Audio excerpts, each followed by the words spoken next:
मी खरंच म्हातारी झाली आहे. हा कडबा काही चालेना मला. अरे बाळा, माझं एक काम करशील का? हो सांग ना आजी. ही कडब्याची पेंडी तेवढी नदी पलीकडच्या कडबा कुट्टीहून कापून घेऊन ये, म्हणजे मला कडबा नीट जमवता येईल. दे मला पेंडी बांधून मोठं सुद्धा दे. साठी आता कापून घेऊन येतो.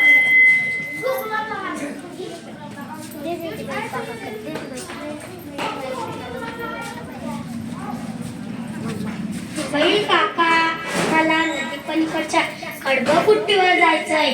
आजीसाठी कडबा कापून ठेवला, पण मी नदीच्या पाण्यातून जाऊ शकेल का? नदीत पाणी खूप जास्त दिसतंय, मला भीती वाटतेय. अरे काळजी करू नको, गुडघ्या इतकर पाणी आहे, आरामात जाशील.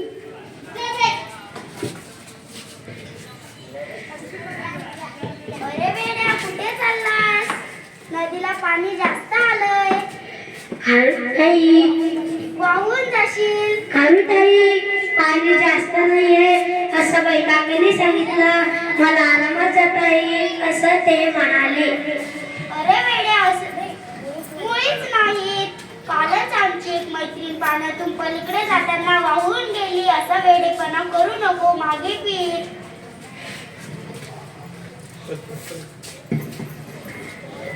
का रे, लगेच परत आलास? कुट्टी बंद होती का? नाही का आजी, मी कुट्टीला गेलोच नाही, नदीपासूनच परत गेलो. नदीला पाणी खूप जास्त आले. अरे, असं कसं होईल? सकाळीच तर गाढव दादा नदी पार करून आले.